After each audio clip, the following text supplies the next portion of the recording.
me suis dit, je ne peux pas me contenter de faire un spectacle musical qui fasse danser et rêver.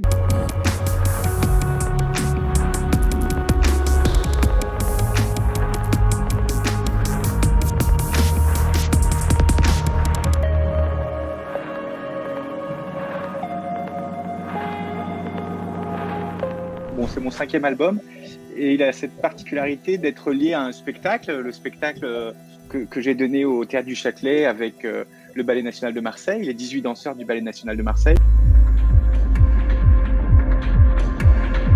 C'est un spectacle que j'ai créé avec la Horde.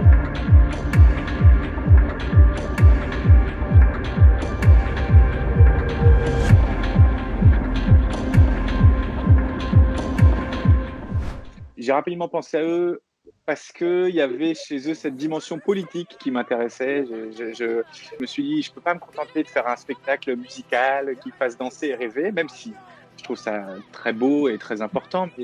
C'est-à-dire que chacun a apporté quelque chose à ce spectacle et les danseurs ont vraiment été créateurs de mouvements. Donc tout le monde était un peu au chorégraphe, c'est ça que je veux dire.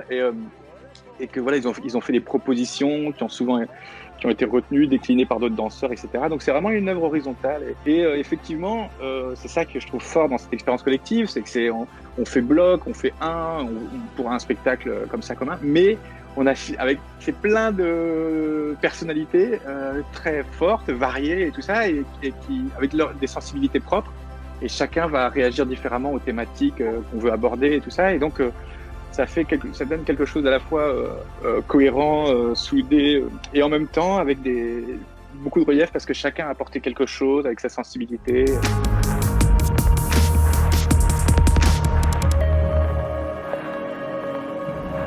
À la base, c'est vrai que c'était parler effectivement de l'urgence climatique, des dérèglements climatiques, des effondrements, de la collapsologie en quelque sorte.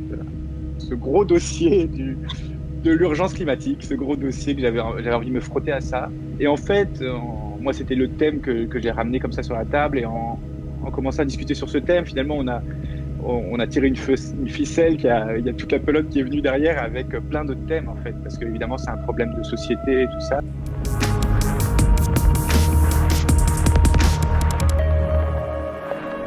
J'ai toujours eu une conscience un peu écologique et évidemment politique et tout ça, mais je crois qu'elle a été décuplée avec l'arrivée de mes petits-enfants. J'ai 2 petits-enfants maintenant, parce que pendant longtemps, en tant que musicien instrumental, je me contentais de faire kiffer les gens. Ça me plaisait beaucoup et ça me plaît toujours beaucoup. Mais c'est vrai que là, tout d'un coup, vraiment, je me disais, qu'est-ce que je peux faire ?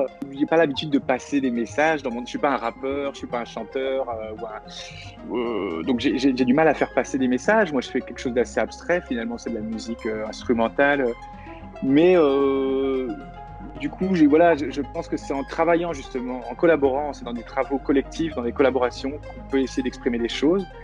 Ce spectacle, je voulais pas qu'il y ait de dialogue, je voulais pas que ça soit une pièce de théâtre et tout ça, donc je voulais que ça soit vraiment de la musique et du mouvement, de la danse. Et puis oui, ils ont rendu quelque chose ça très charnel. C'est vrai que c'est un spectacle très physique. Ils étaient épuisés les danseurs à la fin de chaque spectacle parce qu'ils donnent beaucoup physiquement et je pense qu'ils ont incarné véritablement des thématiques qui peuvent paraître un peu abstraites, un peu lointaines, un peu floues, un peu intouchables, impalpables. Et je pense que c'est efficace dans le sens où on touche directement l'affect des gens, les émotions, et que du coup ça touche peut-être les gens de manière plus directe qu'un long discours. Donc voilà, c'est là où tout d'un coup j'ai repris un peu confiance en mes capacités à pouvoir peut-être faire quelque chose à ma petite échelle.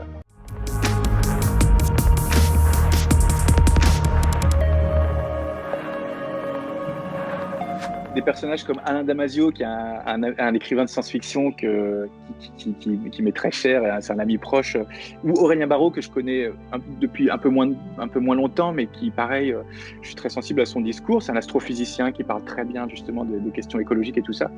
Ces 2 personnages, j'ai utilisé un débat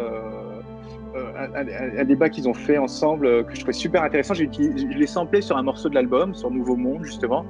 Et ce que j'aimais bien, c'est qu'il posait cette idée que l'artiste a j'allais dire la capacité, mais c'est presque le devoir presque d'inventer de nouvelles mythologies, de nouveaux récits, qui nourrissent le public, les gens, et qui ouvrent de nouvelles perspectives et tout ça. Et voilà, mon travail à moi va peut-être servir de plateau pour porter les messages justement de quelqu'un comme Damasio ou Aurélien Barraud. C'est pour ça que j'aime utiliser, sampler des extraits de leurs discours, de leurs interviews, de leurs messages, et les porter sur un plateau, comme ça, sur ma musique, que les gens voudront écouter. Et puis, il y a ces mots qui sont par-dessus.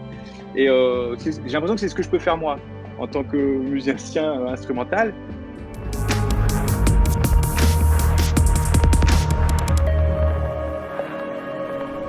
Mes instruments, c'est des boîtes à rythme, des ordinateurs, et parfois, c'est un truc qui était assez étrange. Enfin, c'est vrai que on peut vite, avec ces machines-là, avec ces outils-là, tomber dans une machine qui manque beaucoup d'âme, parce que tout peut être vraiment calé de manière très mécanique et tout ça. Et donc pour moi, ça a toujours été super important d'insuffler beaucoup d'âme, d'humanité, de quelque chose d'organique dans mon son. Et là, sur cet album, c'est passé par l'enregistrement des répétitions des danseurs. Je les ai beaucoup enregistrés pendant qu'ils répétaient.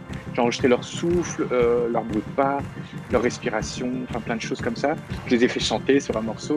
Et c'était important pour moi, effectivement, de mettre un peu de chair et de sang au milieu de mes machines, parce que sinon c'est très froid.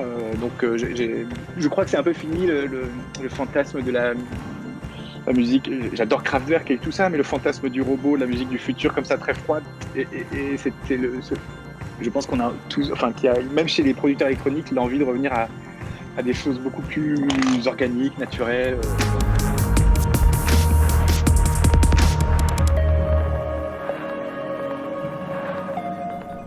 Le Corona, c'est arrivé de manière vraiment fulgurante, parce qu'on n'avait pas vu le truc venir, quoi. Nous, on était complètement dans notre spectacle et tout ça. Et puis voilà, il y a eu la générale, la première, avec la salle était remplie. Donc ça partait très bien, il y avait 10 dates à faire, on était parti pour faire complet tous les soirs.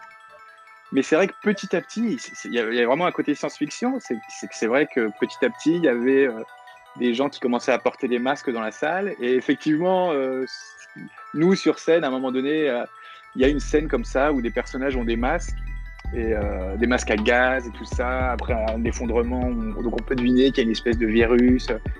Et ben voilà, tout d'un coup, dans le public, il y avait aussi des gens avec des masques, et ça renforçait l'effet miroir. Et avec le confinement, ça a pris évidemment une résonance toute particulière, même pour moi. Enfin, j'ai vraiment la sensation que notre travail avec la Horde sur le spectacle et tout ça, on s'est fait rattraper complètement par l'actualité, parce que tout d'un coup, l'album qui s'appelle Room with a View, et moi, comme beaucoup de gens, j'ai passé un mois à la fenêtre de mon immeuble à Montreuil, et je me suis dit, c'est quand même assez dingue que le titre de ce disque, finalement, colle assez bien à la situation.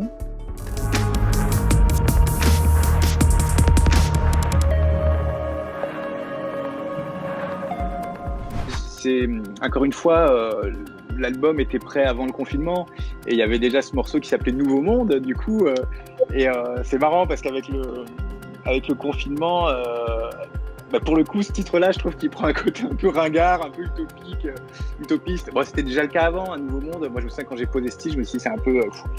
Mais c'est parce que je l'espère vraiment, moi. Et ce qui est pas mal, je pense, c'est qu'il faut compter vachement encore sur la jeunesse, sur les nouvelles générations qui arrivent. On sent qu'il se passe des trucs aussi à ce niveau-là et tout ça. Donc, c'est pour ça que je crois vraiment... Finalement, faut pas avoir trop honte de ce terme Nouveau Monde et tout. Souvent, je vois que ça se fait pas mal bâcher dans les médias, c'est ridicule. Mais sauf que, quand même, moi, je pense qu'il faut continuer à y croire, et que c'est complètement possible, parce qu'il y a une génération bien révoltée qui arrive, et qu'il y a plein de changements qui peuvent s'opérer vraiment, quoi. Ce qui s'est passé là, la crise sanitaire, a peut-être eu l'avantage de rendre les gens plus disponibles, en fait, à des basculements intimes et collectifs parfois, peut-être à réfléchir ensemble. Et donc peut-être que ça a favorisé ça, et que en ça, c'est peut-être une bonne chose.